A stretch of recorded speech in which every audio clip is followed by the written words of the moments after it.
I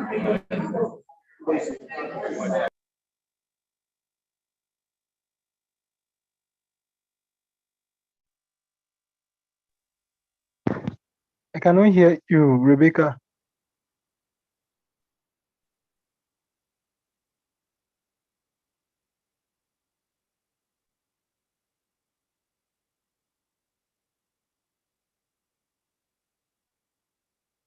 I don't think, can we all hear Rebecca?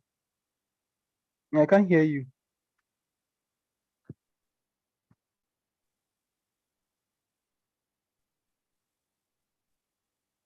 Maybe you should check your earpiece. Can you hear me now? Yes.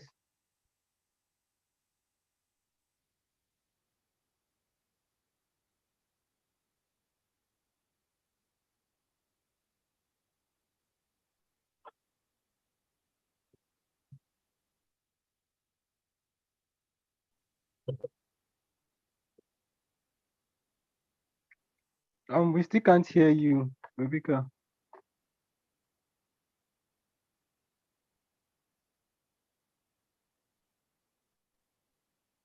Are you still on the call, please? Okay.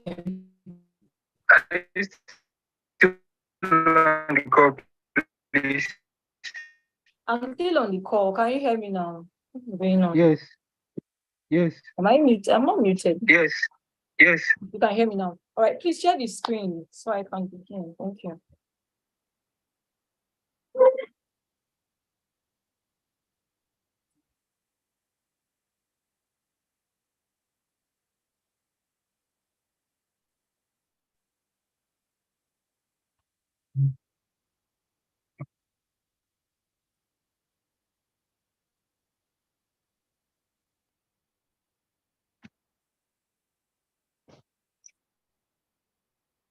Okay, hello everyone. Good afternoon and welcome to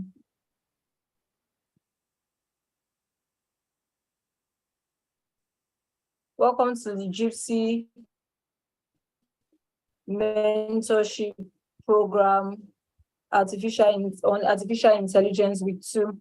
Now, before we begin, I'd like to do a brief introduction of the program. And JIIPC mentorship and internship program is a quarterly program for students and young professionals across Africa. Mentees are afforded the opportunity to access valuable advice, training, network, mentorship, internship, discussion forums, industry updates, and resource materials from experienced mentors. This program seeks to encourage continuous training, development, and evolution in Africa and around the world. You can watch our videos by searching for JIIPC on YouTube and Facebook with the hashtag JIIPCCMIP.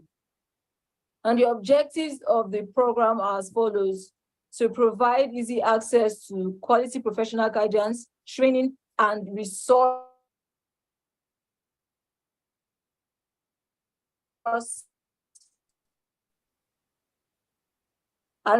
materials for students and young professionals, facilitate dialogue and networks and stakeholders. Another objective is to transform mentees into mentors and leaders for the next generation. Also, to facilitate further mentorship, internship, scholarship, and job placement for the mentees. Now, welcome to the mentorship program. Welcome to today's session on artificial intelligence.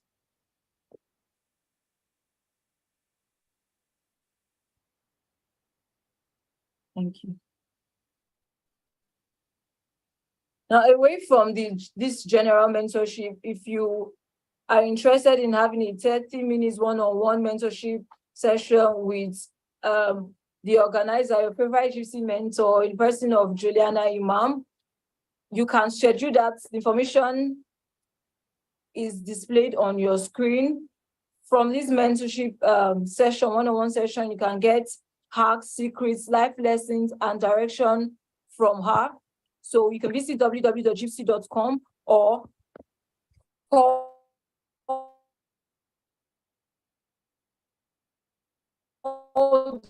follow JIIPC internship program on social media platforms on link at gmail.com to book.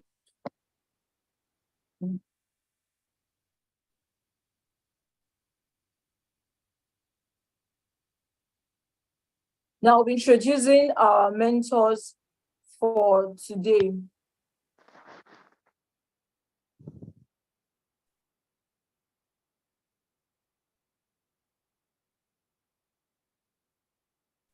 The first mentor we have are the candidates in autonomous weapons systems and international humanitarian law at Europa Università Viadrina, Frankfurt.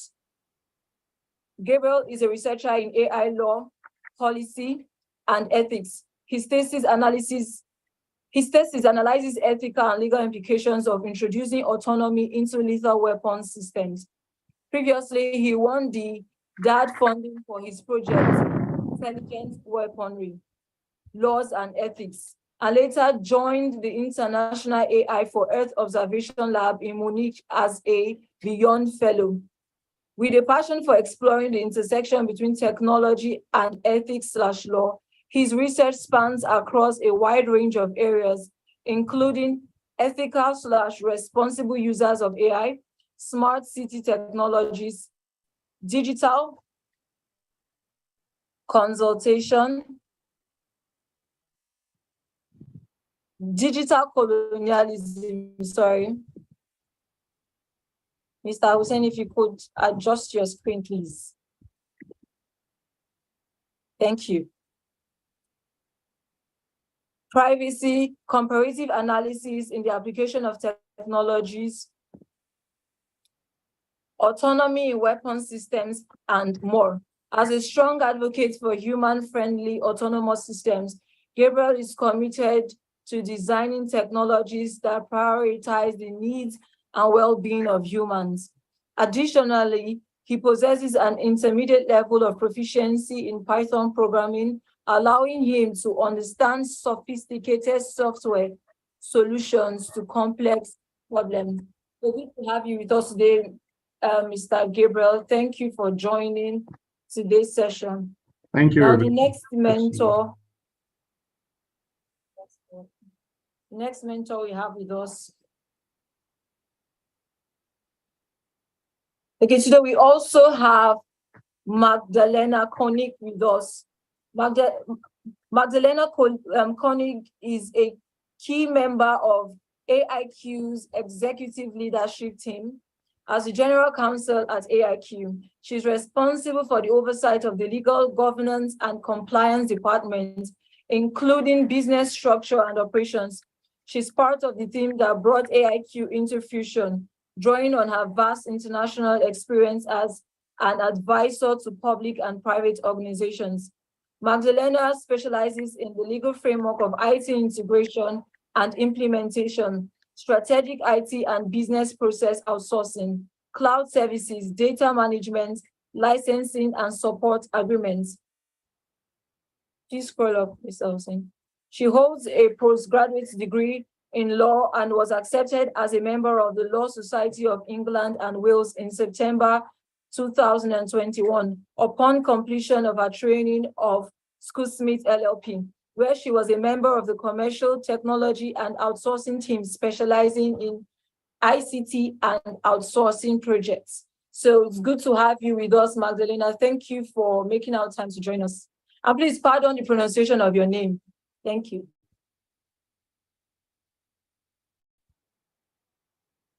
Okay, the last mentor with us today is person of Samuel Shaibu. Samuel Shaibu is a Microsoft certified Power BI data analyst associate and a data scientist with 3 years plus of experience building machine learning end-to-end solutions in the finance, health, and energy sectors, and has mentored over 100 students in artificial intelligence ethics. Thank you for joining us today, Samuel Shaibu. Welcome to today's session. Okay.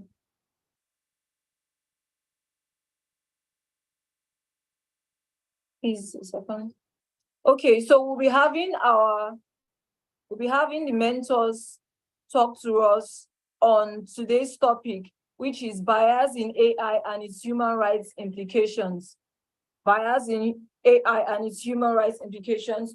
So each of the mentors are going to give a brief discussion on the topic first, and then we'll move to the mentee's presentation. So we'll be starting off with Mr. Gabriel. So over to you, Mr. Gabriel. You have 15 minutes. Thank you, sir. Okay, thank you so much, Rebecca. It's good to see everyone again today. Forgive me if my voice is not loud enough. I hope you can hear me. I don't feel too well today, but I just had to be here. I looked at the topic and I thought of, getting into a discussion about this like I did the last time. And I remember that sometime early last year, I had a presentation. Can you see my screen? Yes, sir.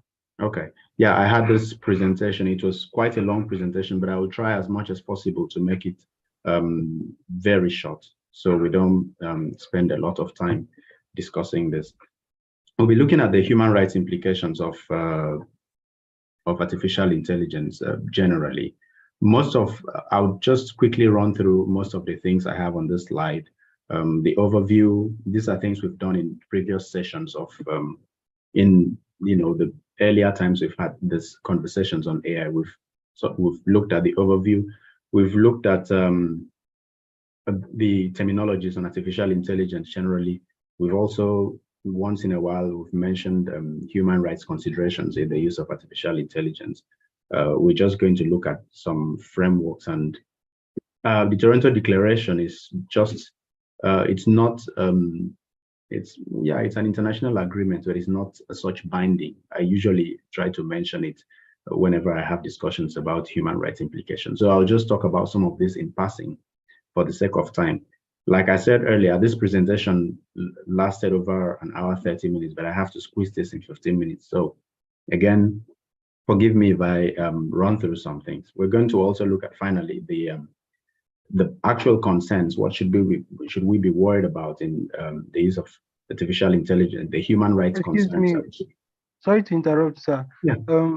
Other mentors are not yet on the course, so I think you have more than 20 minutes. Okay, that's all right. Let's just see how it goes. I'll keep going then, but please let me know once if another mentor shows up. Okay. Then we'll also look at the way forward. What can we do to ensure that some of these concerns are mitigated? How can we fix some of those problems? Since I have some time, let's just do a little bit more, a brief overview on this. I said here, for every season there is, its king. If you look at the last 2 millennia, at least that's what we have records of, you realize that for every season there's an idea that's become very important, and it holds sway for a very long time. Some hold sway for hundreds of years, some for shorter periods. In the biblical times, for those who read the Bible, you'd see that there was a period we had the kings. The kings were the most powerful people at that time. The king's word was instruction. And subsequently, we started having issues on religion. The church became the most powerful institution, and religion held sway for quite a long while. And after that, we've had the traditional institutions, gone back to the traditional institutions where, for those of us from Nigeria, you realize sometimes your paramount ruler at some point was even more powerful than your governor when he gave instructions regarding the use of certain things. And then we got into the era of the era of science and technology, which was mostly heralded by armed conflicts. The mentality that to win wars, we have to be ahead, brought about most of the discoveries in technology, computers and everything. So now, at this moment, at this season, this is the period where artificial intelligence is the king.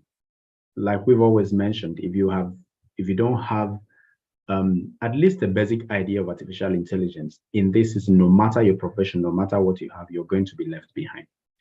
Now, and this has also been made vital by the very rapid growth of technology and AI in the last couple of years. The last 10 years has been impressive. We've seen an explosion of technology and many other areas. Now, the state of technology, the state of AI today, of course, in the last 6 months, we can say so many things have changed. AI has practically changed our society, changed everything that we've known so far. You rarely find people that just go on Google search now, because you can just go on ChatGPT or any of these other large language models and get information. So AI has, there's this explosive speed that AI has, grown with in the last couple of months, especially. And this brings the question, should we be worried? Is there something?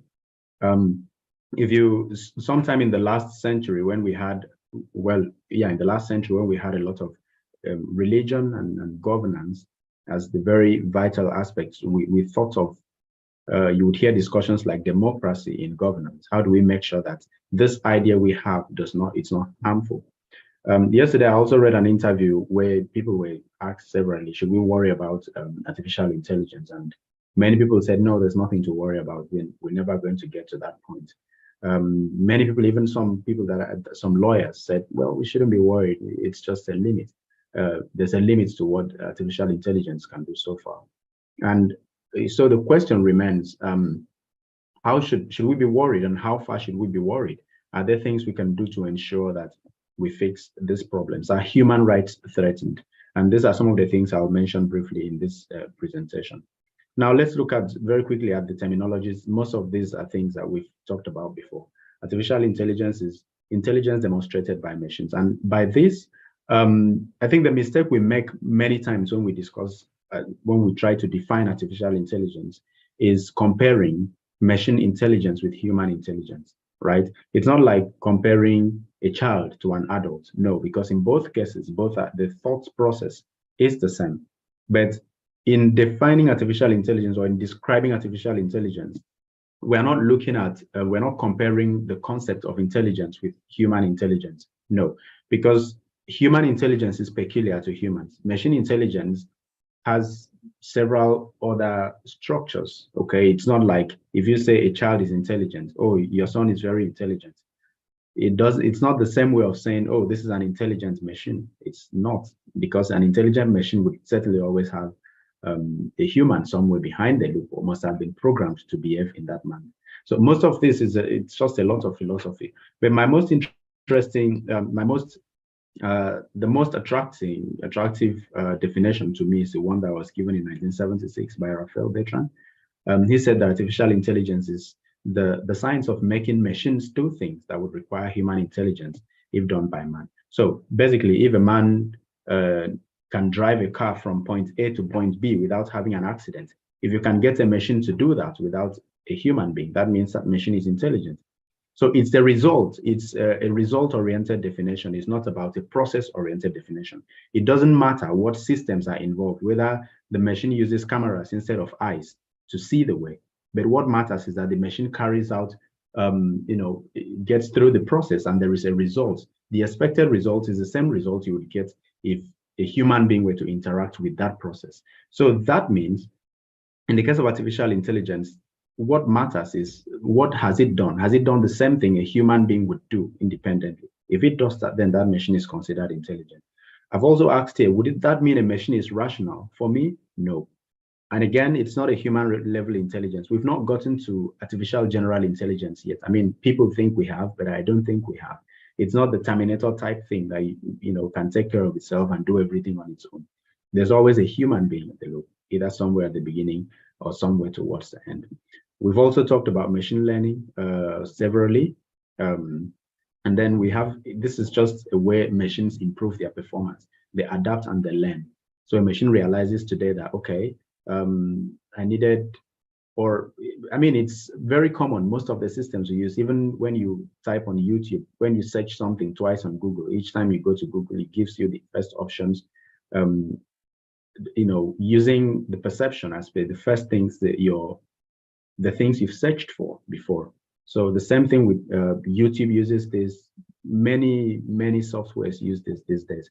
So machine learning is the act of actually improving the machine's performance. There are many types of machine learning, reinforcement learning, we hear all that, but that's not what we're talking about today. We also look at large big data, collecting large data sets and using the patterns in those data sets to determine trends and patterns and trends. We talk about this especially when we are looking at issues with data privacy and biases also, because there's also bias that is caused by the data that has been used to train the machine. Then there's computer vision. Of course, I think most of us have an idea of this.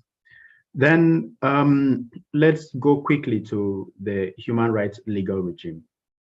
We have those very major laws that have introduced the conceptualization of human rights. First, we understand that human rights is it's mostly more of a moral issue to start with. There's a lot of morality and ethics in the conceptualization of human rights. But then there are also laws that provide for what rights, I mean, this differ from places to places. For instance, the right to education in some countries are considered fundamental human rights, but in Nigeria, for instance, it's just in Chapter 2. It's just an objective. It's not a fundamental right. So these things differ from place to place. But there are some international legislations that create, some kind of framework for human rights legislations. We have the Universal Declaration of Human Rights, the UDHR. We have the ICE-SCR. Then we also have this International Convention on Civil and Political Rights, both in 1966.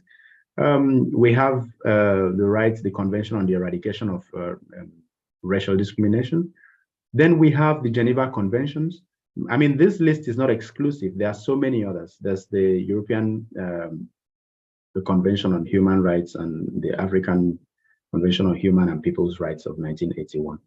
Then again, the Toronto Declaration, like I said, it's just something we raise because it talks a lot more about digital rights and a lot about technology, the rights to access to such technology. But it's just it's just a declaration. It's not like it's a binding treaty on countries. Then we look at the major, idea of our presentation today is the concerns. What are the things we should worry about?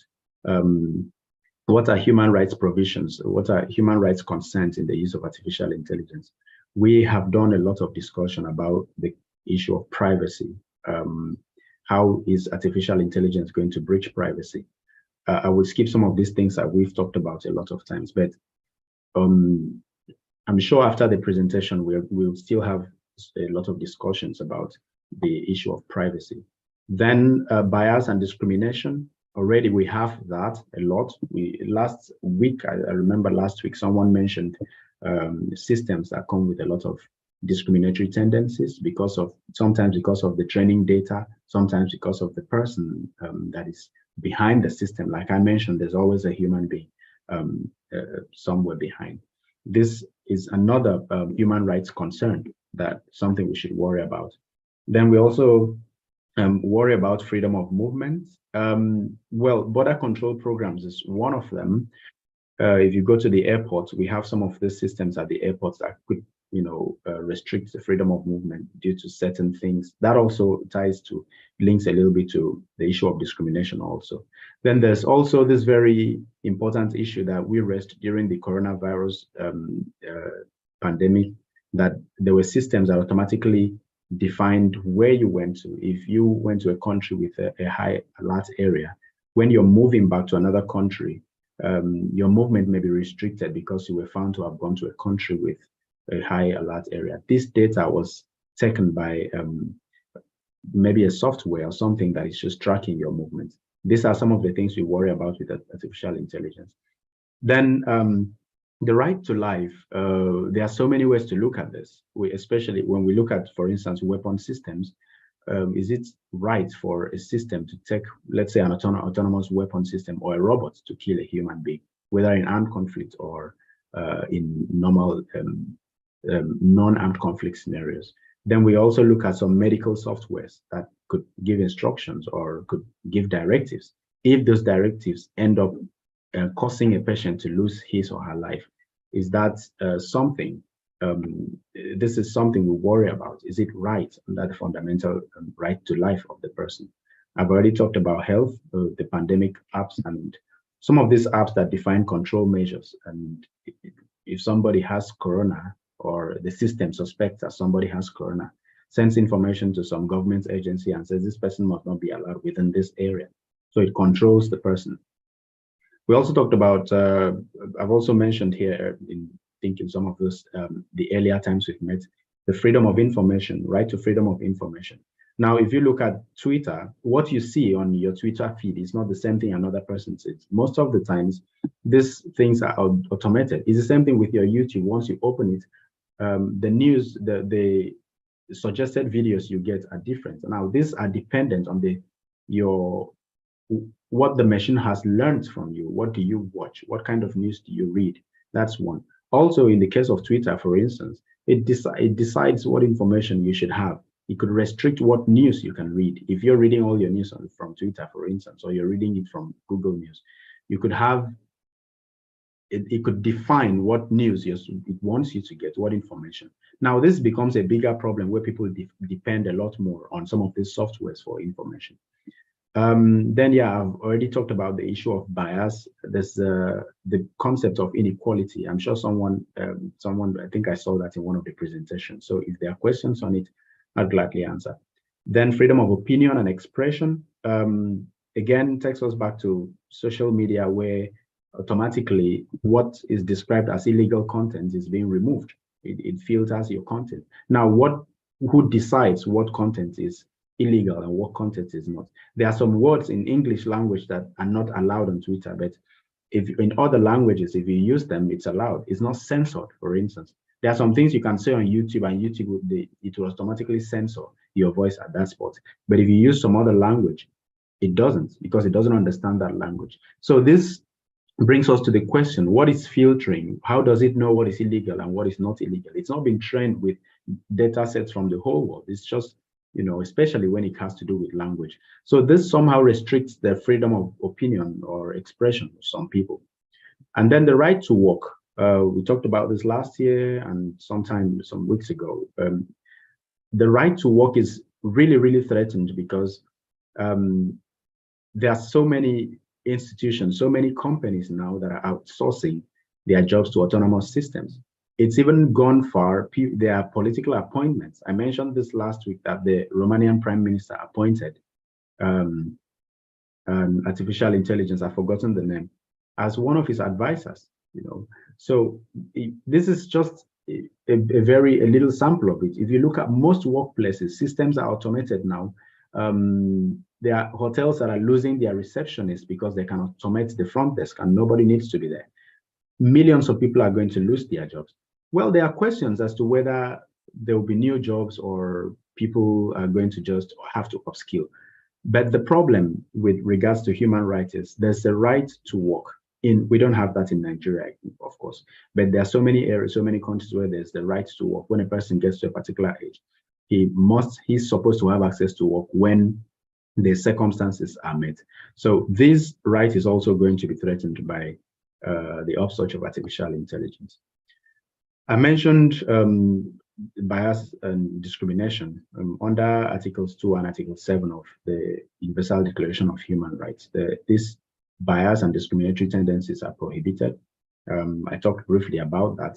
I've also talked previously about issues of predictive policing. We have this in the US especially. There's also in China and Hong Kong. Denmark, I think it's been discontinued for a while. I'm not sure whether they came back up with it. There were issues with it. So predictive policing is just about them, when they input a person's data in a particular software in a system, it can predict whether this person is likely to commit a crime or is going to be a second-time offender. Judges even use this to take decisions, and this is something with the discriminatory tendencies of some of these systems, or the people that build some of these systems, or the data with which these systems are trained, then you certainly know that so many people from certain groups would spend more time in prison or would get unfair judgments, if I would call it that. I've talked about privacy. If you look at these articles, I'll make this presentation available after this, so you can also take a look at some of these articles. Then I also mentioned, I'm not sure I mentioned the use of spying programs by the NSA. there have been complaints, especially in the last few years. These have been here for over 40, 50 years. The spy programs have been there. The NSA, Russian government, some European governments have had some spy programs. China has had that too.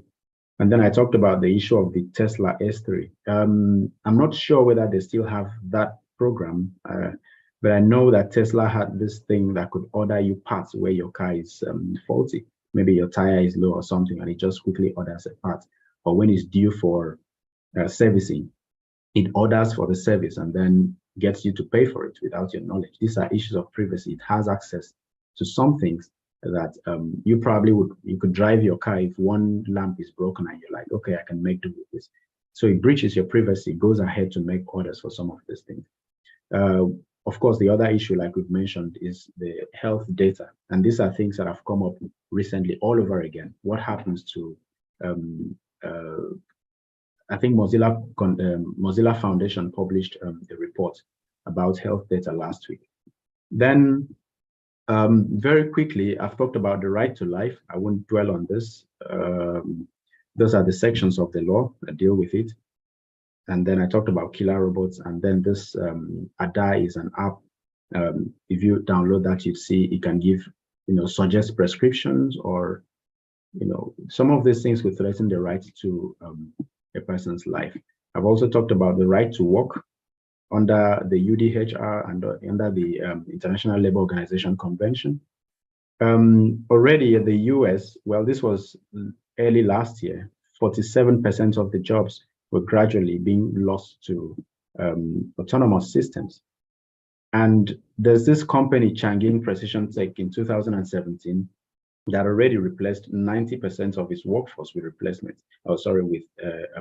autonomous systems. So you can imagine how many people already lost their jobs in that. Then there's also the assistants, Google, Alexa, Siri, that you don't need to have your own assistant, maybe employ someone to work as an assistant. And now we have ChatGPT that has the capacity to replace even university lecturers, if I should say.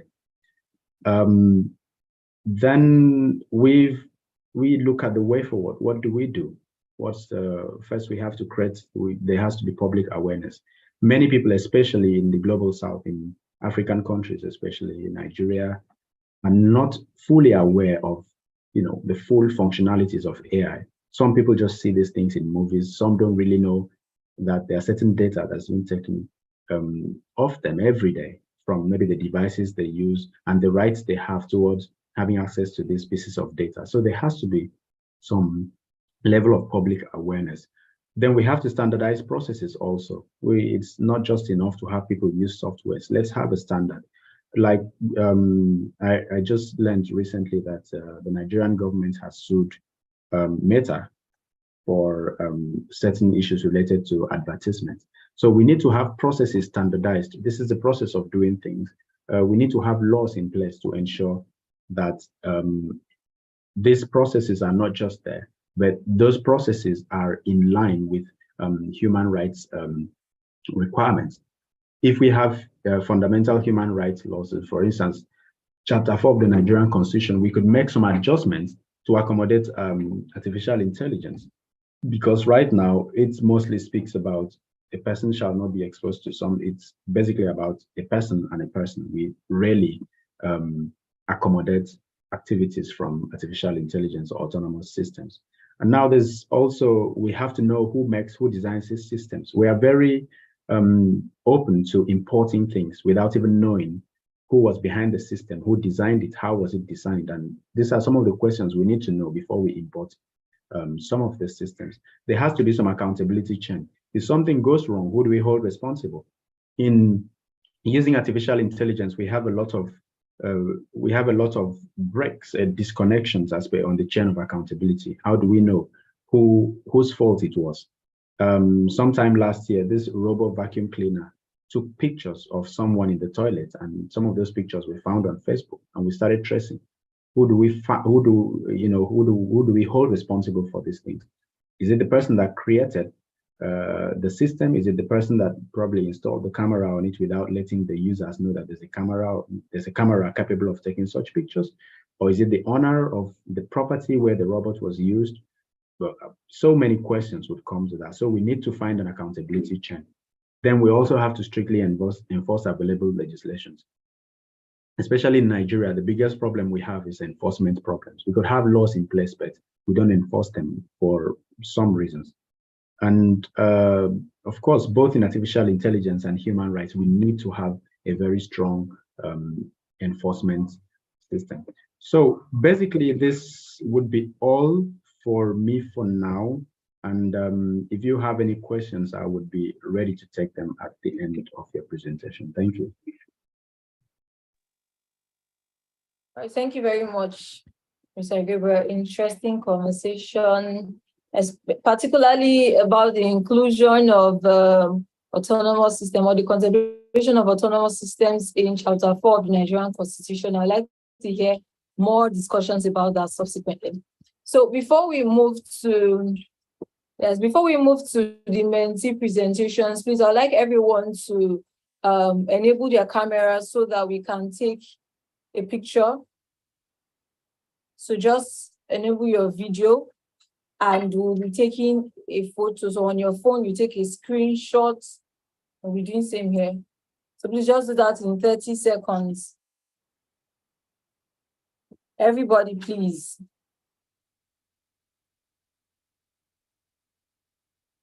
Ekunife, we are waiting for you. Adam, we are waiting. Temitola, please enable your cameras. My camera is enabled already, it's on. I don't know if you can see me because I've taken my screenshot already. Okay, if you enable your camera, just hold on. I'll tell you when to disable it because we have to wait for others to take the screenshot too. So please turn your cameras back on and allow others to take their screenshot first. Thank you. Keziah, Abia. Okay, I've taken some screenshots. I think I'll be sharing it on the group so we can all use it. So we're moving on to the presentations now. We are having two presentations today from two mentees. So the first person, any of the two mentees, please indicate and you can comment your presentation. If you're scheduled to present today, please unmute and comment.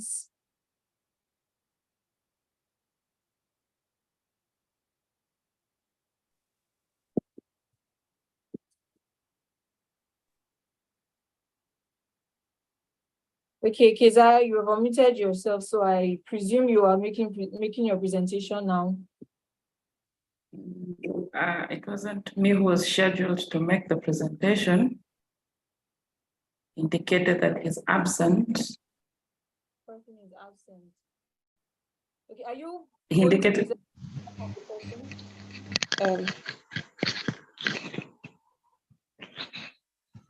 Okay, Ekunife, are you scheduled? Yeah, I'm the second presenter. Should I go ahead and make my presentation?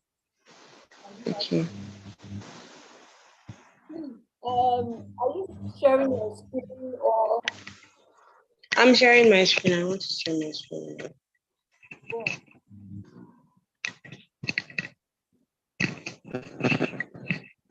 Okay.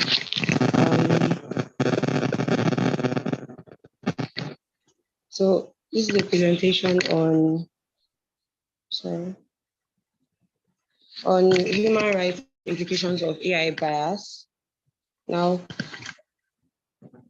artificial intelligence, as you know, AI is literally, artificial intelligence, and it is basically machine that is giving us solution, and it functions in different aspects of like your daily life and even like occupation, your home lives and whatnot. But AI bias has been a thing of recent. Part of the problems of AI, the use of AI, is AI bias, and as it relates to human rights. Now, human rights are principles and norms and standards of certain human behaviors that are protected by law. It is the right that is owed to every human being. Now, the thing about AI and the way it affects or can affect human rights is in things like discrimination, right to fair trial, right to privacy, right to education, and freedom of speech. These are the implications that AI bias can have when it comes to, or when it concerns human rights.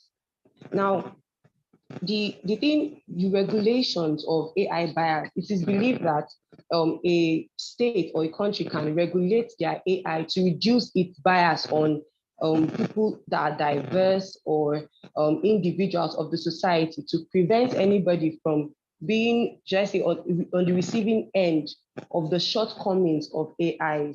So now, how do you reduce, or how do you prevent AI bias? The thing about machines or AI is that it receives the intelligence, that the information rather, that it's given to it, and it acts based on the information that is given by the developers. So the ways that the state can be involved in reducing AI bias is by setting rules and policies, and also making AI developers accountable for, should I say, for matters relating to AI infringing on human rights and whatnot, and also to constitute a body that will regulate matters concerning artificial intelligence.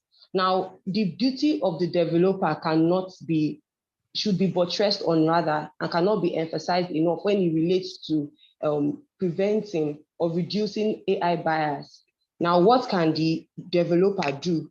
The developer has to make sure proper research is done, and this research has to be diverse, and it has to represent different, different aspects and areas of human life. For example, now when it comes to crime, or when it comes to job employment, it should not be just particular on it. It should not just be particular, or maybe a particular race or an ethnic group, whereby one race or one ethnic group would be on the receiving end because no proper information is given to the machine to enable it be fair to each and every individual. Because the truth of the matter is, AI will not see color unless it is given the information to see color. It will not see gender. It will not see tribe unless that is the information that is given to it. Now, also regular testing and evaluation, and also updates, meaning if there are new developments, it is the duty of the developer, rather, to make sure that the AI is equipped with such information to prevent the situation whereby a particular race, a particular ethnic group, a particular gender will be on the receiving end. Now, how does one, or how does a person regulate such things? And one thing that can be done is to make sure that there is a diverse group of programmers, meaning that there should not just be programmers from a particular area, or just take maybe programmers from a particular urban area, a particular race, or people that do not have ideas of different cultures. For example, you get somebody from, should I say, South Africa to present data on a country like Ghana, when the person has never stayed in Ghana or is not exposed to the culture of Ghana. Now, another thing is a well-analyzed and diverse data should be released to the AI, to the artificial intelligence, to enable it also to, should I say, be fair in its evaluation, or what it is doing, or what its duty is. Regular auditing and continuous monitoring and maintenance. I think I've mentioned this before, because it will not be rare that an AI would not have all the knowledge, but there should be a constant update and monitoring of knowledge, so that when these new things happen, there will be an update to the AI.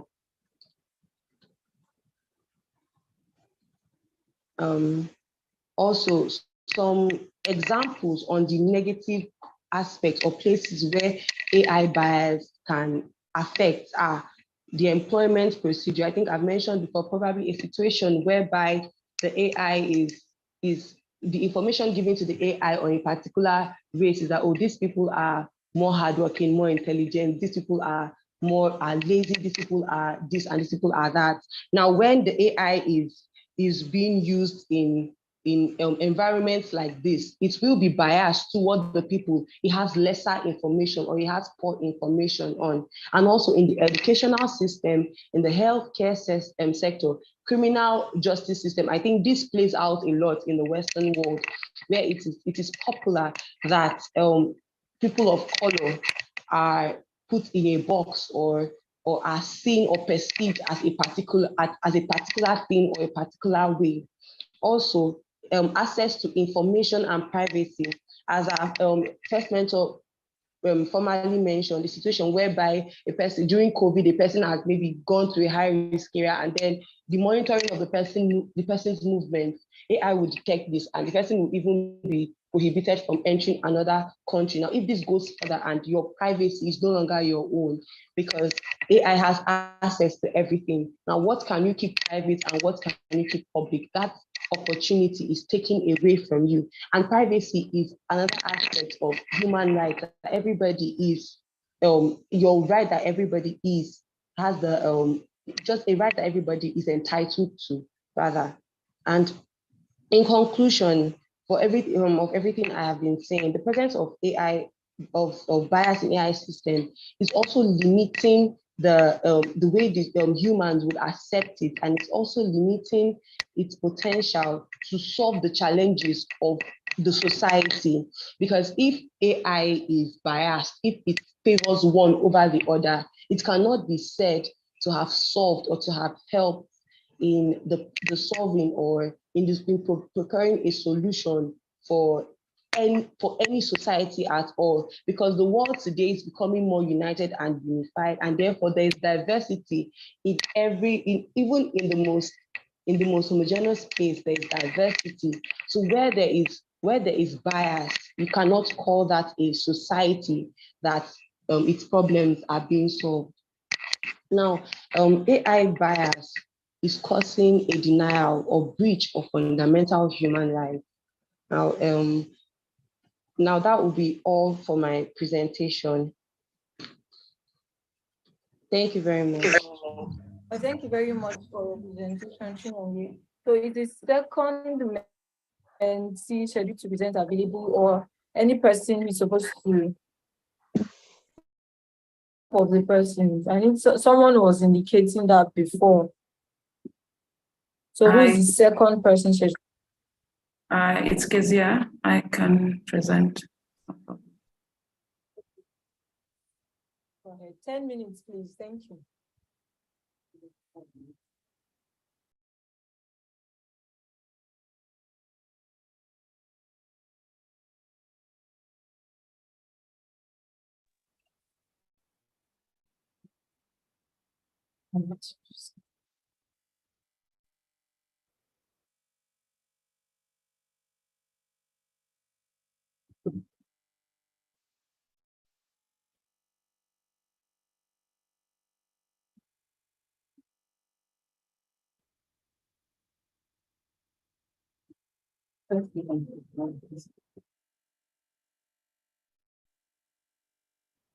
Hello, Kezia. We cannot hear you. Just in case you have begun.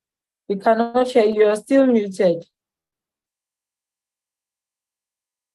Apologies for that. Apologies for that. You can hear me now? All right, all right. You are able to see my screen as well? Great. Now, that's all right.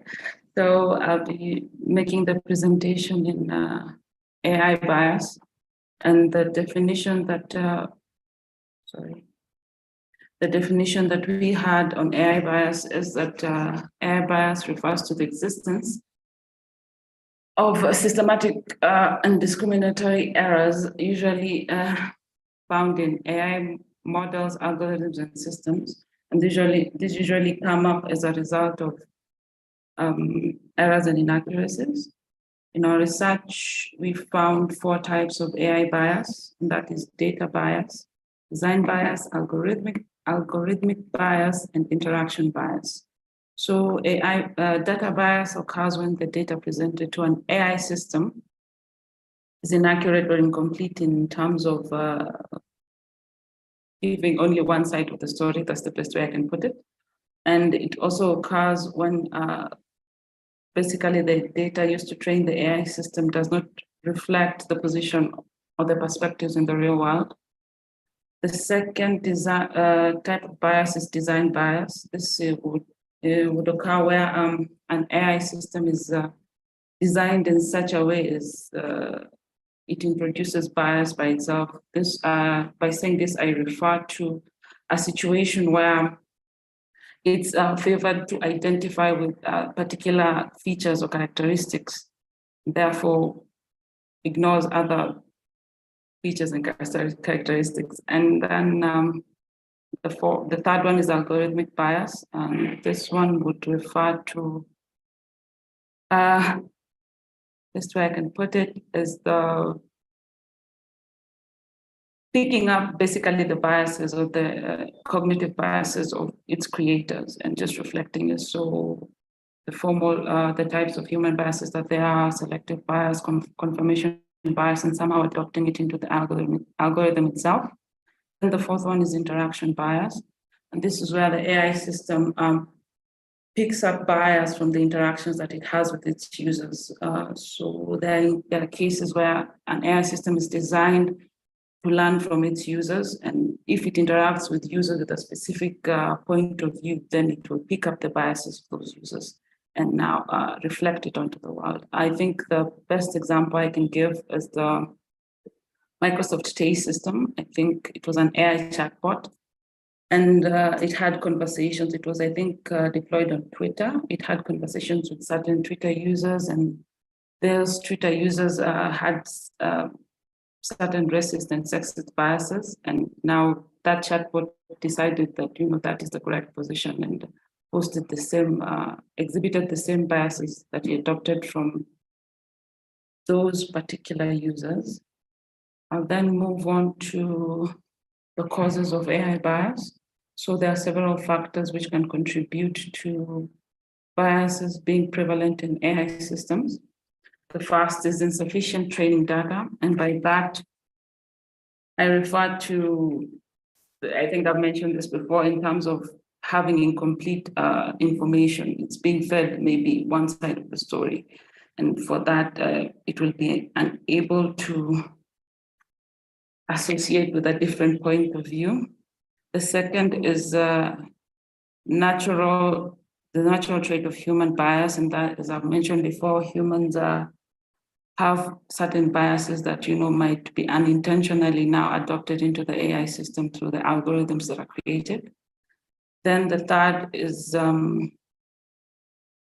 debiasing data is extremely hard to do. By that, what we mean is certain data is just, I don't want to say it's naturally biased, but let's look at historical things like historical data. History is usually written by the people who've actually made history, not the people who lost. So in such situations, if somebody introduces stories about the First World War, the Second World War, and then it presents it in a certain way, you can't really change what happened. And since history is written by the people who won or victors, or I don't know, that's the best way for me to put it now, you can't really change history. It's just set the way it is. Then the fourth is the lack of diversity among AI professionals. I think my counterpart has spoken about this. And it's mostly an issue of not having a diverse set of programmers and developers with different viewpoints, different races, different experiences. So that is one of the huge contributors. And then the last one is that external audits are quite challenging to do an AI system due to privacy regulations. As we all know, issues of privacy are quite, I don't want to say, they're a hot topic at the moment. And there are a lot of regulations around what kind of information you can deal with and how you deal with certain information. And now, if you allow outside parties now to handle certain private information or information that is protected, that will be extremely hard due to restrictions put in by the law. And now my next slide is blank, but I still have certain information that I wanted to pass. What I can say about the consequences of AI bias, I want to say there are three, or the ones that I found are three. The first, obviously, is the human rights implications in terms of discriminations against certain groups of people. The second one would be the loss of trust. Remember, the AIs are there's still a lot of apathy, I want to say, and also obviously misconceptions around AI systems. And the fact that it would be biased would now not help its case. So therefore, there will be a lot of a loss of trust, and people wouldn't feel that confident in, using an AI system if, it's going to be biased against it. And then the last one would be inaccurate decisions. If we place a huge reliance on AI systems to help us in, just making the usual choices that we make without it, then the probability is that I feel like as humans, we have emotions in certain situations when we're presented with facts.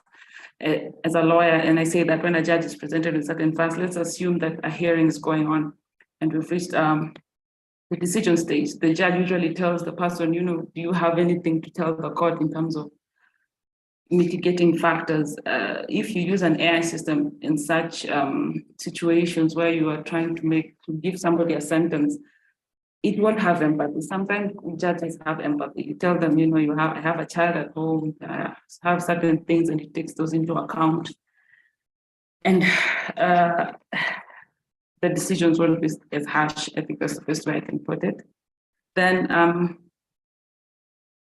we'll be moving on to mitigating AI bias. And of course, there are efforts being made to mitigate AI bias.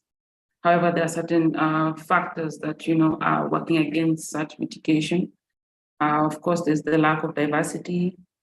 There's an issue of accountability in terms of who do you hold accountable. We also need to keep in mind that AI systems are not legal persons. So when certain issues and errors occur, who do you hold responsible? Remember, the AI system is also not built by one person, by a team of persons. So there are issues around that. Then there's also the lack of regulation and actionable guidance. I feel like the law is always trying to play a game of catch up with just technology in general and AI, and there is not a lot of understanding within the legal circles of how AI works and such issues like that. So developing laws and regulations that adequately or correspond to the issues that AI bias is bringing about is quite hard. Then there's the machine learning constraints around binary classification. From my colleagues' notes, I understand that binary classifications are the zeros and ones. I'm not too sure about that. But I think binary classification, which was zeros and ones, in my head, that would mean that they're very, very simplistic. And issues around discrimination in the real world are quite complicated. They're just not as clear-cut. There are factors that, need to be input into the system, which would be quite hard with the way in which machine learning goes around binary classification. Then the last one would be outdated educational approach for data and computer scientists. With that, we refer to there's a lack of sensitization for data and computer scientists around issues of ethics and social science. So I want to say that making them start thinking about, this could be racist at the end of the day. If you do this, it's going to eventually become racist or sexist or any type of discriminatory sort of approach towards the real world. And then we'll move on to strategies that can be put in place in order to mitigate AI bias. And this can be done mostly. Okay, yeah, please, you have 2 minutes to round up your presentation. Thank you. There's no problem. I'm on the last part there in terms of mitigating AI bias with regards to the companies themselves, the recommendation would be that the AI teams would ensure that there is a diverse and multidisciplinary team working on the system, on the AI system. The company should also try and promote a culture of ethics that would be training employees on the importance of equity being incorporated into AI systems. Then, as the AI developing team, I would say that they should also ensure that that dataset development is conducted in a standard, is conducted in a way that ensures there are standard checks and balances. Then the last one would be issues around corporate governance and leadership. I would say that it would be prudent for these companies to ensure that there's some sort of corporate social responsibility. This would help in not only in AI sensitization within the communities, but it would also and promote a culture of development of ethical AI. I think that's all for my presentation.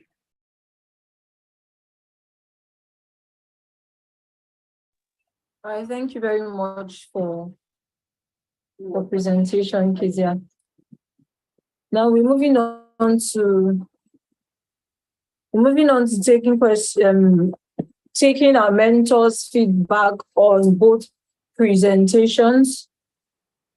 So our mentors will be giving feedback on both presentations. Okay, Mr. Gabriel is still the only one available here. So Mr. Gabriel, over to you, please, your feedback on the two presentations that we've had today. Okay, thank you very much, Chinoyelum and Kezia. I hope I didn't get any name wrong. I just picked a few things. Like I mentioned, most of the issues, the things we've mentioned in that have been mentioned in both presentations are things that have been spoken about over and over. So I'll begin with the first presentation. One of the things that struck me in the first presentation was the idea of making developers accountable. This is something that I think is still reasonably new when compared to other suggested solutions. We're trying to go back to the issue of accountability and who is responsible for something. And we're trying to make systems responsible by their design processes. So when you hold people responsible for the things they create, it means at the point they begin to create those systems, they already know, they have the mentality that if something goes wrong, no matter where it eventually gets to, it will be traced back to them. This builds a lot of, it puts them, there's this thing we say in Nigeria, it drags you back to line. So it puts everyone back in line too, because some people would perceive that once I finish fixing the system and sending it out there, it can be traced back to me. It's not my problem. Whatever happens, accidents happen, or issues of biases could come up, or data breaches and all that. You can hold me responsible. So I think it's also a very interesting point to note that we can trace responsibility all the way back to the people that design these systems. And this is something that we should consider even when discussing artificial intelligence related regulations. Okay, I think the first presentation, Chinoyelum also mentioned the issue of detecting bias, I think something like that. And then, yeah, she did talk about, I hope I remember very well. I tried to scribble some things down, but it was quite fast. She talked about having a diverse team, exactly. And I think it would be better put this way, having diversified sources of data collection. For instance, if you collect data only from men in a system, if you train a system with only data from men, right, it's certainly going to have discriminatory tendencies against women. This is very common, and there are so many examples of this, and I wouldn't want to dwell on that. And I think that leads me to one of the issues that the second presentation raised. One of the 4 types of biases. They talked about, the first one was data bias, which is very important. Where did you get your data? What kind of data has your system been trained with? And then they also talked about issues of design and algorithmic biases. So it's very important that we get a diversified source of, most especially, you have to look at your market. You make sure that every group in your target market, that's the target market for your technology rollout, is well represented in the training data. So you don't just, if you're producing software that men and women are going to be using, then you don't train it only with data from men. If you have to include children, then you do the same thing. So the target market must be completely represented. The second presentation, thank you, Kezia, for presenting. At first, I couldn't really hear your voice, so I was struggling to get the first couple of slides. And thank you for raising the types of biases, and this is very important because many discussions involving biases, we tend to have this closed caption idea that everything bias is bias, and then we just look at the system as a whole. But sometimes, taking us back to the issue of responsibility, we trace the bias to where it began, and then we can fix the problems with the bias problem. If it's a data related bias and you're trying to fix it by fixing the algorithm or how it interacts with people, you're not hitting the root of the problem. So why this is important is that we have to look at the source of the bias, and then we can think of how to fix the problem from the source. Yeah, you also talked about diversity of practitioners, just like I mentioned. I think, yeah, diversity of practitioners could also help, but the problem is, even if you have diverse kinds of person, many different groups of people working on a particular software or on a system or an artificial intelligence system, for instance, and then if they are working in a company and there's a company policy that does not encourage that kind of diversity, you only do what you're being paid to do or you leave. So no matter how diverse the system is, if we have a policy that encourages biases in systems design, then the diversity would not really matter much. You can it's like sitting in a classroom in a Nigerian university, for instance, and the professor says, we have a class by 6 a.m. tomorrow. You don't like it. Many people don't like it. But there's an unwritten policy that you can't even argue with your lecturer. So you just go home, you cry about it. The following morning by 5:30, you're in class. It doesn't matter what you think. So this is the same ideology I have about having a diverse team of, but to look at it the other way, if we have an involvement of diverse groups of people in software development, for instance. So when we have Facebook coming from the West, we have the African level Facebook. In China and Russia, they don't really use Facebook, but they have their own locally built social media network. So there's some kind of competition, and it doesn't matter what biases are in a particular system. If you create another system that levels up that bias, then it fixes the general problem of biases in the society. You also talked about audits, and if I understood you well, you were saying, or your presentation meant that you would prefer an internal audit, since external audit will expose data. This would really be nice, but then when we look at the structure of companies or the structure of systems specifically, an internal audit doesn't really do the job. If for instance, we've heard that Microsoft, Google, some of these big tech companies just fired their whole AI teams. What do you think would happen if you're an internal auditor, you're employed by a company, and you come up telling the tech company that is making billions of dollars from that technology that, hey, I think you should change this? You get fired the following morning.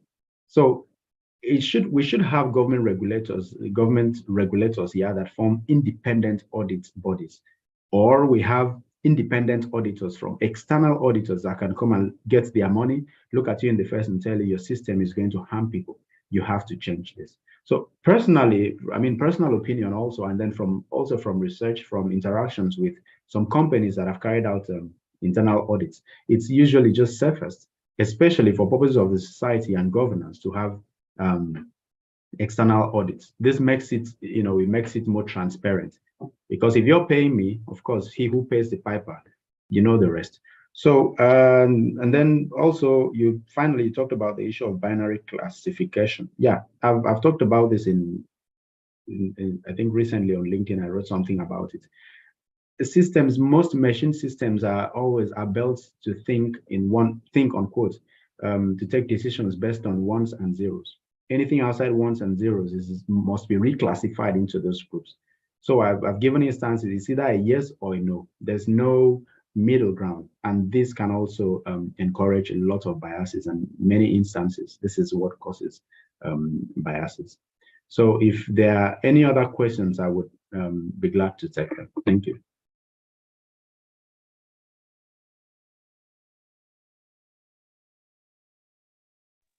All right, thank you very much, Mr. Gabriel. Yes, we do have questions. Also to the mentees, if you have questions, please start preparing your questions. You have the opportunity to ask those questions before we round up. But we have some questions written down now. I'll be reading them. The first question is this: can AI bias have positive implications on human rights? Now, most of the presentations from both the mentees and from yourself highlighted these negative impacts. Okay, we've highlighted a lot the negative impacts of AI bias on human rights. But is there a possibility that this bias can have a positive implication on human rights? Okay, thank you, Rebecca. Very quickly before I go to that question, I just saw a comment here, but just permit me to give a very quick response to that comment. Please go ahead. Yeah.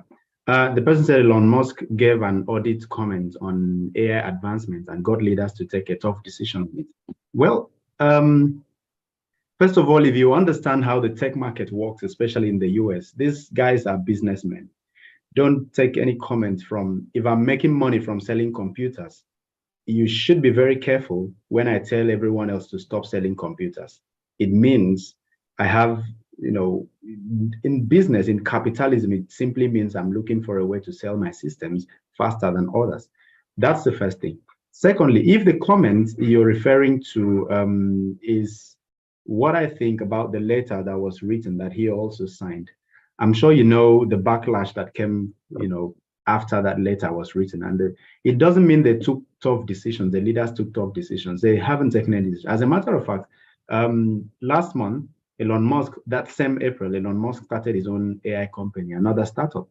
So if he said everybody should stop, and then he goes ahead to start, and I think we need to have second thoughts about what he meant when he said everybody should slow down. We should have a moratorium for 6 months. I don't take those people seriously. If they are talking about business, it's great. But when they start discussing ethics, for companies that have fired their whole ethics team, also signing documents that said, yeah, let's slow down. It's like biting your finger and complaining that you have 4 fingers instead of 5. It's in your mouth. So they are the ones producing the system. It's going to be difficult. It's impossible almost to run a company whose income is from AI systems and then except you're not a capitalist, which would be difficult to tell. If you really need to you're making profits from the use of autonomous or artificial intelligence that you are producing, then you shouldn't, even as a matter of natural law, be trusted with comments that insist that, yeah, we have to slow down. You're making money from it, right? It's like being the judge in your own case. So that's why I always encourage external audits, or even instances where governments get involved. Government regulatory agencies can conduct these audits themselves. And that would also be, let's hope we have responsible governments that can do that. I'd welcome more comments, of course. If anybody has comments on that, I'm open to more discussions on that. Now to the question, I have some of those questions here. Yeah, okay. The question was about the positive, if there are any advantages or any positive implications of biases. Now, this is a language-related question. The moment you use the word bias, it's negative. It's like saying, can anything come out of an accident? Well, sometimes we have positive things from accidents and stuff. But the use of the word bias and discrimination usually just indicates a negative. This is bad. This is negative. We have other words. For instance, in international humanitarian law, there's a concept of distinction, which would mean the same thing, which is the positive implication of biases. When you're fighting, you're a soldier, you cannot kill a child, you cannot kill an unarmed civilian. This is discrimination in the positive sense. You can kill A, but don't kill B. You can shoot A, don't shoot B. Arrest A, don't arrest B, right? It's the same thing, it's just a language problem. So if you call it bias, then it's all negative. That it's a language problem, it's an English language thing. Same thing with discrimination or discriminatory tendencies. But if you use words like distinction, then it would make, yeah, we could look at the positive aspect. But then generally, you could also say that artificial intelligence, some of the actions taken by autonomous systems or automated systems have positive implications on people, right?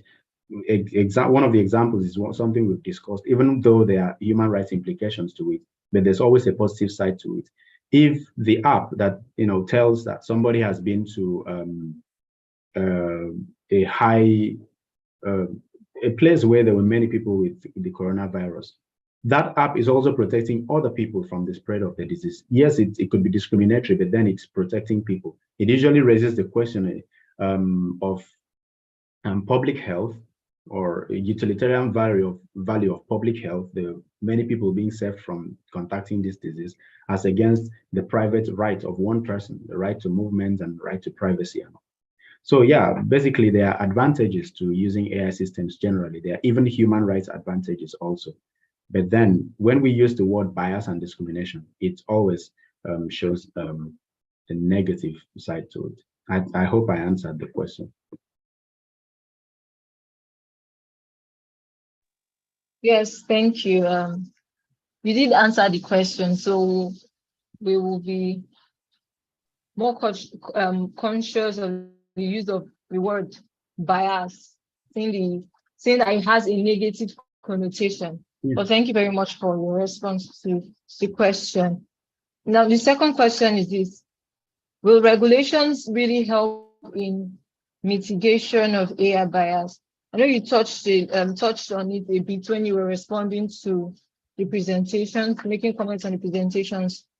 But I would like you to please talk more about it. Will regulations really help in mitigation of AI bias? So it's beyond the abstract mention of it now. Practically, would there be any difference?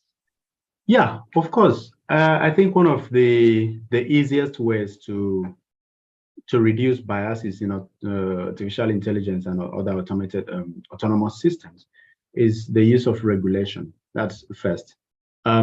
Whether these regulations are properly implemented or are enforced, the enforcement problem is a secondary problem to having regulations, which would now depend on systems of governance.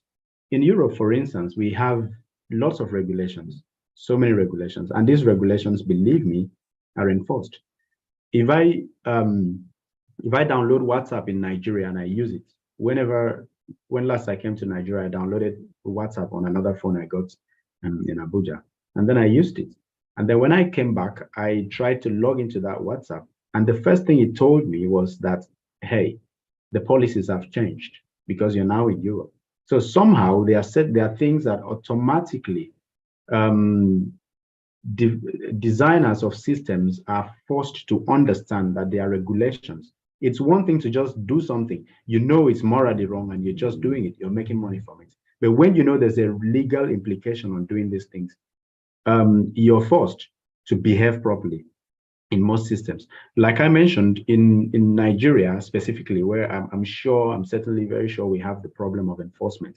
We can have these regulations, but if we don't have proper enforcement mechanisms, if we don't have trust in the regulations themselves, of course, there are people that don't pay taxes because they believe that whenever they pay taxes, the money is being squandered by politicians. It doesn't mean there's no regulation. It doesn't mean there's no enforcement. It simply just means the people don't trust the system. They don't even trust the regulation. Yeah, so regulations would help, but then there has to be a governance structure that encourages enforcement and trust from people. Otherwise, we have so many laws that are just there, and some people don't even know that some of these laws exist. I can even mention the NDPR. There's a very large percentage of Nigerians that have no idea of what the NDPR entitles them to. Even some employment laws. So people just work in companies, they don't know what their entitlements are. you have to go and beg to go and leave when there are some of these rights, in some in laws and regulations. So yes, first there has to be trust in the system, and then the system has to be there has to be an enforcement, a proper enforcement structure. Otherwise, the regulation would not really be helpful. I hope I answered the question. Yes, answered. Thank you very much. And indeed, we are facing enforcement issues in Nigeria. So beyond having the regulations, whether they will be effective largely depends on the enforcement. Thank you very much for your response. And we have one question from the chat. Please drop your questions or raise your hand if you have a question. We have 10 minutes to round up with the question and answer session. So the question says, can we use AI to identify bias in AI? So can we use artificial intelligence to identify bias in artificial intelligence? Yeah. I mean, it's a question of algorithms. What do you instruct? Have you instructed a system to do? Like I always say, artificial intelligence is just a mask, a human mask. Okay, so I'm not sure we have systems yet that can operate on their own, like when we see in the movies, the Terminator, just walks, decides who to do this and that. In every system you see, there is a human being. We call it humans on the loop.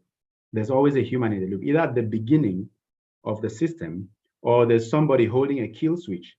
It's like turning on a tap and the water is flowing and you're holding that, the switch. The moment the container is full, you turn it off. There is always a human, either at that point or at the point of designing that says, go to this place, turn left, turn right, turn, giving the instructions. So if you can program a system to have biases, it's like saying if you can, viruses, computer viruses are softwares, they are programs that are designed by people. Antiviruses are mostly designed by the people that design viruses. It's as simple as that. So usually I did some research in 2006 when I started doing software, designing with, then it was C++ and then there was Visual Basic. Then I realized that when you see viruses, the people first build antiviruses.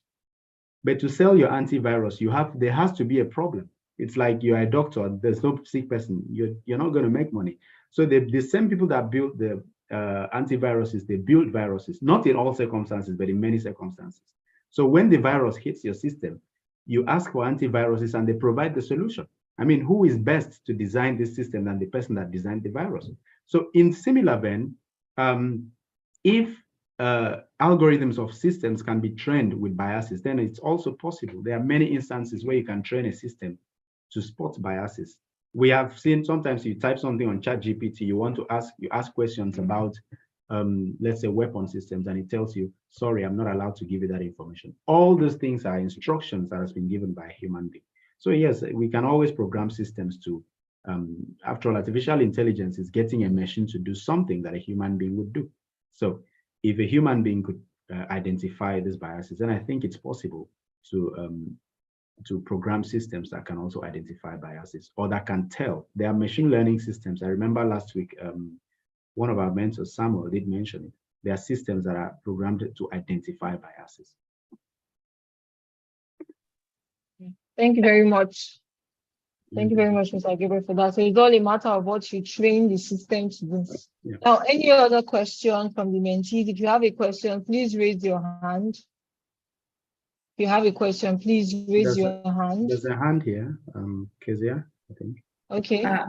Okay, sorry, you can hear me? Yeah, I can hear you. Go ahead. Yes, we can hear you. I think my question is just really a follow-up on the second last question regarding whether regulations would really help in preventing or mitigating AI bias.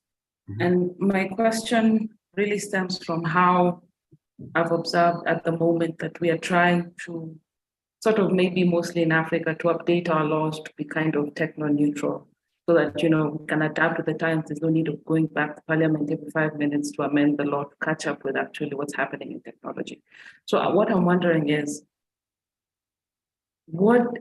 what would be the best example of any country which has techno-neutral laws surrounding technology and just generally the digital environment?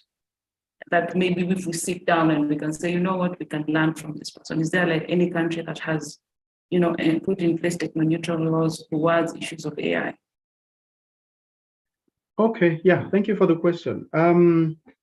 Sincerely, I haven't really been in the African AI landscape, and that's for two reasons. One, I conducted my project mostly in Europe, but the other reason is I realized that most of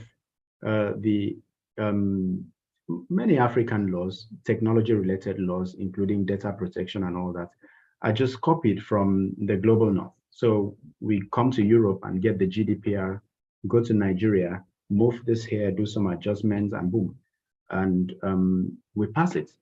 Now, I know South Africa is ahead. I've read a little bit of the POPIA.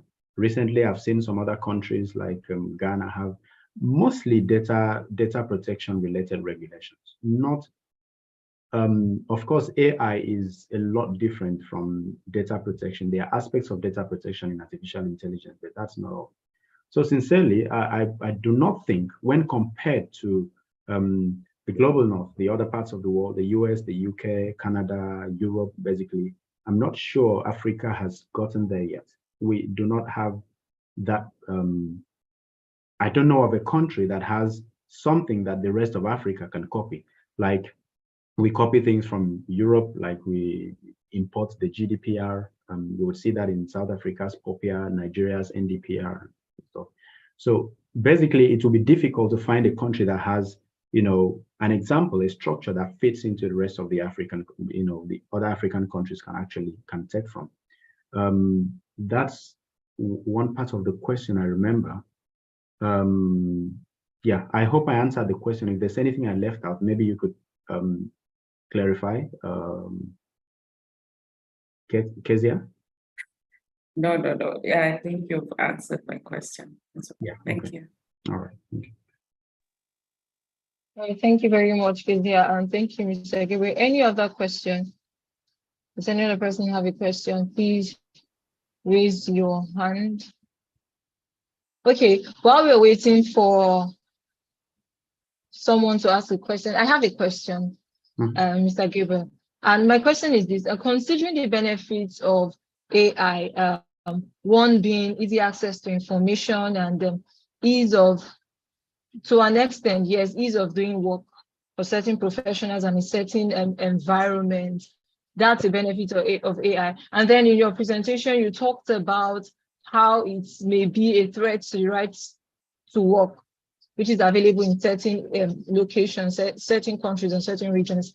Now, so on one hand, there are the benefits of AI, which may translate to socio-economic rights, seeing as people are having access to information and ease of work and the rest. And now on the other hand, there is a likely threat to the rights to work. So how do we reconcile this, the benefits and the threats? So how do we reconcile this for either the advancement of AI or because it seems like most of, when we talk about the ethical issues in AI, to a large extent, it's talking down on the advancement of AI. Like, okay, there are more issues, but seeing also the benefits. So how do we reconcile these issues?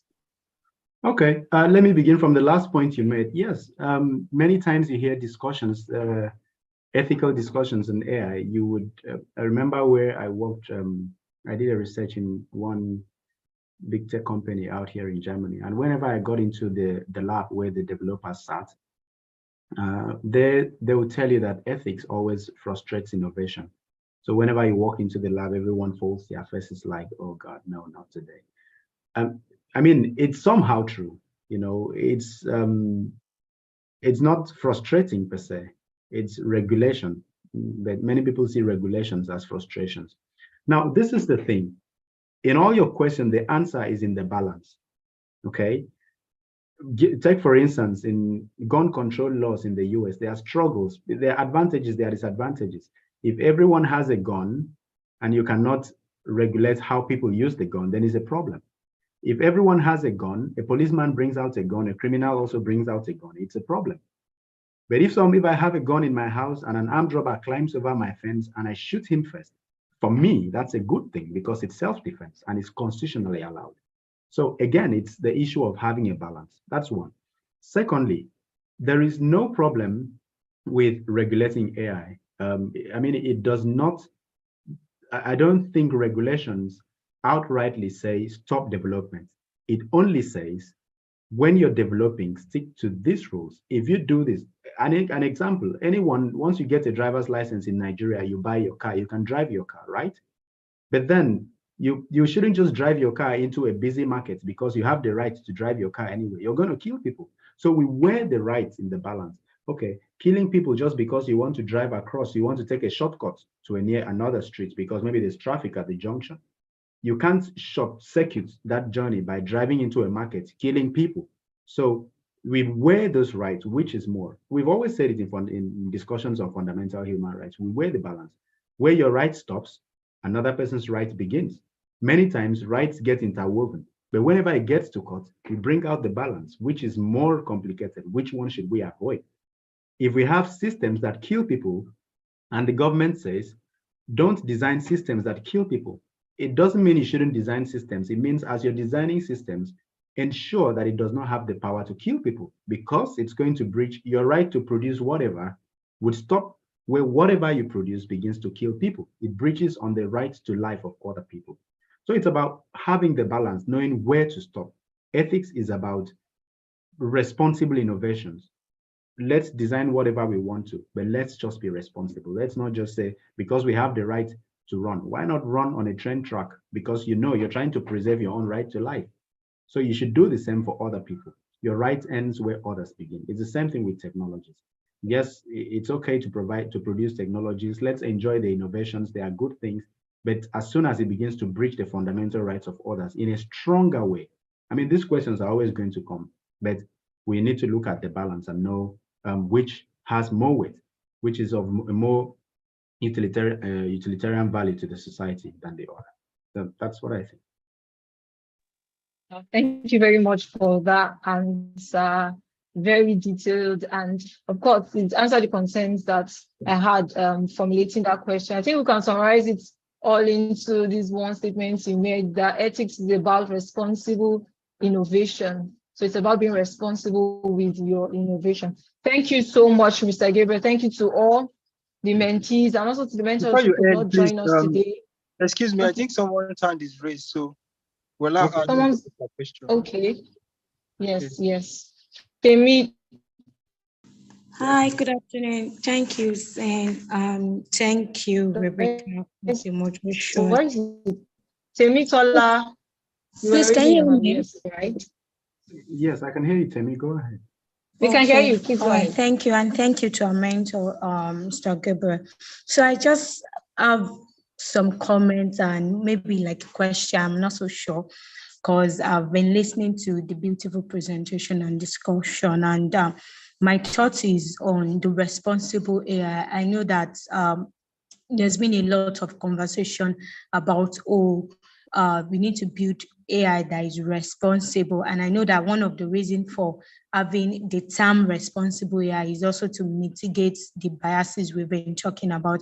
I'm also aware that, Microsoft also has this responsible AI dashboard and all of those. So my thought is, we've been talking about, what's it called, regulation. And I'm also aware of some of these ethical principles of, you need to build AI that is explainable or that is accountable. How far do we think this principle can help to mitigate the bias that we've been talking about? Yes, there may not be AI regulation, so to say, for each country, but there are principles that are laid down, ethical principles. Do we think that this principle can actually, I don't know, it's just a thought, and I thought to maybe share it, and maybe our mentor can also make comment on it, because I know that, yes, they say that, if you have an AI that you explain how you built it, or it's uncountable, and it will also mitigate some of these biases. So I'm just thinking out aloud, and I thought to share it. I don't know if I'm making sense. Yes, You've made a lot of sense, and you actually raised an issue that I think I forgot to mention at some point. You talked about, you mentioned some very vital issues in the development of responsible development of AI and such. We talked about fairness, transparency, accountability. Privacy is also there. The safety and security, human oversight, trust. These are the basic ones I can think of my head now. And then if I understand your question well, where this fits into the issue of responsibility, or whether we need stronger legal frameworks for this. Now, first of all, why we even have the idea of responsible innovations in AI is because mostly when compared to other fields of societal engagement, we don't have enough laws. So far, I'm not sure of any legal system that has covered most or even all or even most of the areas of artificial intelligence regulation. There's a lot, and every day, like Kezia mentioned during her presentation, governments are playing follow-up. Now, instead of waiting for positive law to catch up, we have some, from usual societal conversations, we know things out of moral responsibilities. How does the society function, whether there is law or not? There are some things, the issues of trust, issues of accountability, issues of transparency. We should know what you're doing and all that. These things have been there, whether there is a law for it or not. So this is how I've always looked at it. While we wait for the laws to completely cover all the areas, we have laws that discuss privacy and transparency and sometimes accountability, but not in all circumstances. But these are the things that make your system responsible. It's like saying, allowing a child to drive a car. Let's assume we didn't have laws. Of course, there were times that we didn't really have laws that specified the age for driving. And this also, even now, differs from society to society. But there are central understandings. First of all, if you have a child who is not capable, if you can pick two children that are 14 years old, and one is thinking like a 20-year-old child, one is thinking like a 10-year-old child. If there's a law that says at 18, anybody can drive, right? And then that's where the law ends. Whatever happens after that would be ethics, responsibility. Is it responsible for a drunk 18-year-old to drive, for instance? Let's assume there was no law for that. Now we have laws for all this. So the same thing with artificial intelligence and responsible innovations. We can have laws that define certain things, but where the law has loopholes, or like now that we don't even have enough laws, even when we have enough laws and there are loopholes, yeah, in the absence of positive laws, what do we have? It's just ethics. It's the idea of responsibility, right? It's like nobody stops you from urinating into a water body. But if you begin to think that somebody drinks from that water, it's not the law that says don't pee in that water.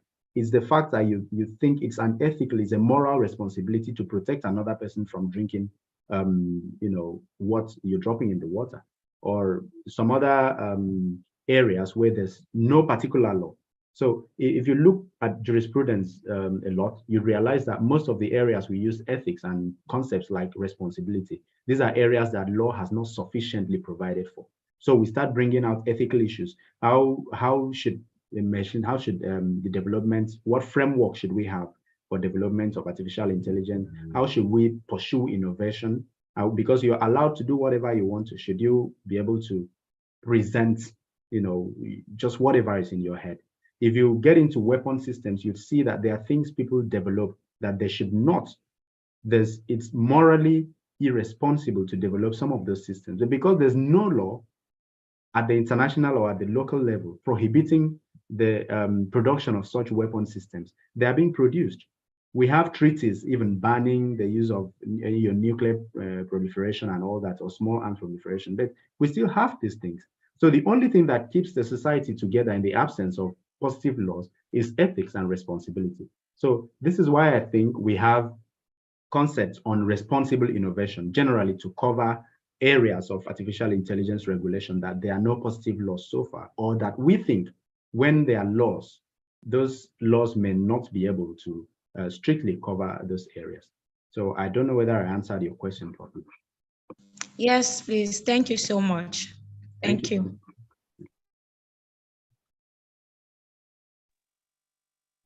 Thank you, sir, for drawing out the interplay of regulations and ethics. Any other questions?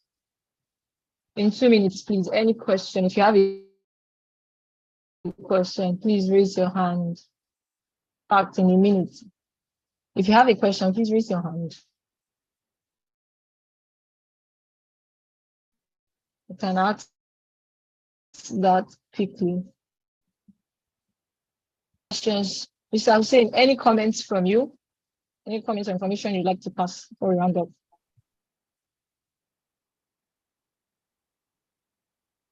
Okay. I don't think he's on the call. So I'll just round up the meeting. Thank you so much, Mr. Gabriel. Thank you to Chinonye, yes, and to Kezia for your presentations. Okay, he's back here. Thank you for your presentations. Thank you so much, Mr. Gabriel, for your presentations and your responses to the question. So, Mr. Hussein, over to you for closing remarks and any information you have to pass. Thank you. All right, thank you very much for moderating so wonderfully today, Rebecca. Thank you very much, Mr. Gabriel, for staying with us from the beginning of the mentorship program to the end. We don't know what we would have done today if you were not on the call because our other mentors bailed out. So I'm sorry on their behalf that they couldn't make it to today's session. I believe they are the same mentors we had for last week.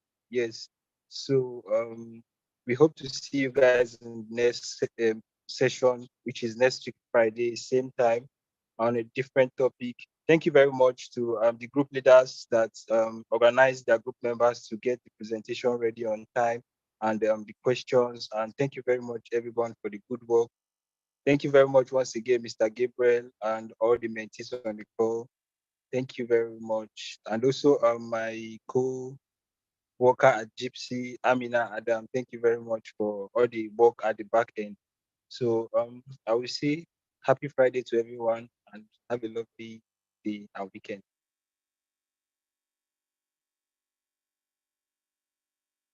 Bye-bye.